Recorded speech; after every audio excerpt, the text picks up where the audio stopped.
আসসালামু আলাইকুম। লাভলি রান্নাঘরে আপনাদের আরও একবার স্বাগত। তো আজকে আমি চলে আসলাম নতুন একটি রেসিপি নিয়ে। তো আজকে আমাদের রেসিপি হলো ভেন্ডি বা ঢ্যাঁড়সের রেসিপি। এই ঢ্যাঁড়সের রেসিপি আমরা অনেকেই এক একজনা এক এক রকমভাবে রেডি করে। তো আজকে এই ঢ্যাঁড়সের রেসিপিটা আমি একটু অন্যভাবে রেডি করব এবং ভিন্ন স্বাদে। তো চলুন চটপট দেখে নিই। ফার্স্ট আমরা এখানে 200 গ্রাম ঢ্যাঁড়স নিয়ে নিলাম। এবার এটা আমরা জলের মধ্যে দিয়ে ফার্স্ট ভালোভাবে ধুয়ে নেব। তো এটা ধুয়ে নেওয়ার পর এটা আমরা কেটে নিলাম।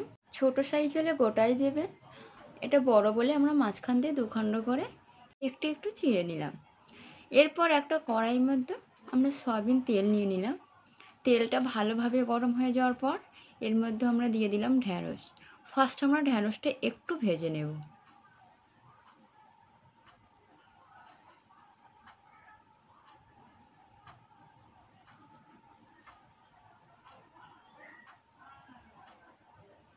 এটা একটু তেলের সঙ্গে ভেজে নেওয়ার পর এর মধ্যে দিয়ে দিলাম অল্প একটু লবণ।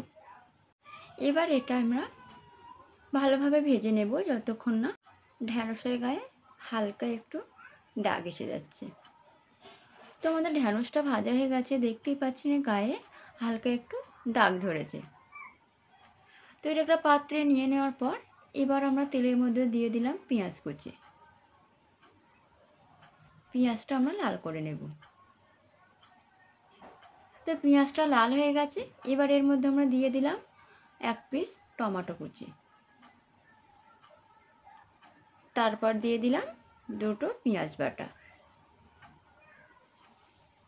পেঁয়াজ বাটা দেওয়ার পর এটা এবার তেলের সঙ্গে একটু ভেজে নেব যতক্ষণ না পেঁয়াজ বাটার কালারটা বাদামি কালার চলে আসছে বা টমেটোটা একটু গলে গলে আসছে।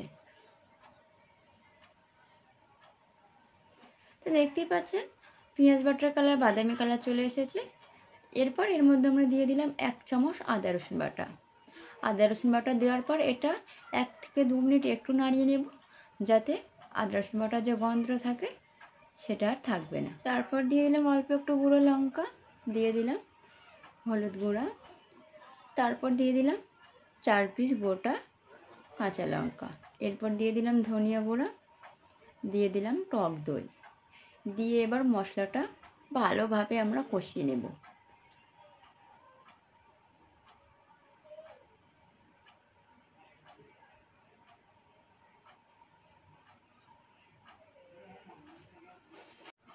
মশলাটা ভালোভাবে কষিয়ে নেওয়ার পর এর মধ্যে এবার আমরা দিয়ে দিলাম ঢ্যাঁড়স।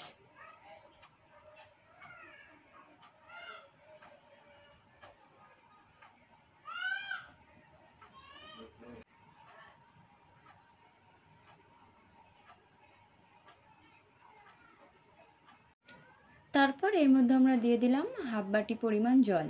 এই জলেই ঢ্যাঁড়সের রেসিপিটা আমরা রেডি করে নেব, কারণ ঢ্যাঁড়সটা ফার্স্ট একটু ভেজে নিয়েছি, ওই জন্য রেসিপিটা তাড়াতাড়ি রেডি হয়ে যাবে।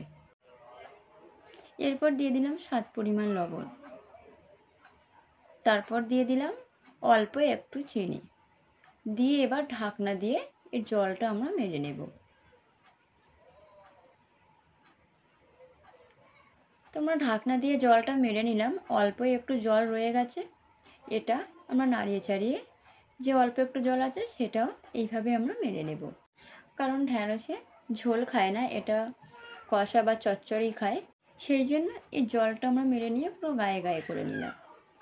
তো আপনারা কিন্তু এই ঢ্যাঁড়সের রেসিপি এইভাবে একবার রেডি করে দেখবেন, গরম গরম ভাতের সঙ্গে একেবারেই জমে উঠবে।